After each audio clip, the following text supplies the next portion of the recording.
Injili kama ilivyoandikwa na Luka mtakatifu, mlango ni wa 7 aya ya 1 hadi ya 7. Kichwa cha somo: pasipo imani hatuwezi kumpendeza Mungu. Somo lenyewe: alipokwisha kuyamaliza maneno yake yote masikioni mwa watu, aliingia Kapernaumu. Na mtumwa wake akida mmoja alikuwa hawezi, karibu na kufa, naye ni mtu aliyempenda sana.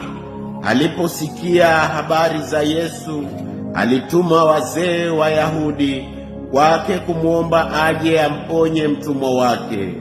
Na walipofika kwa Yesu, walimsihi sana wakisema, amestahili mtu huyu mtendee neno hili, maana analipenda taifa letu, naye alitujengea sinagogi. Basi Yesu akaenda pamoja nao.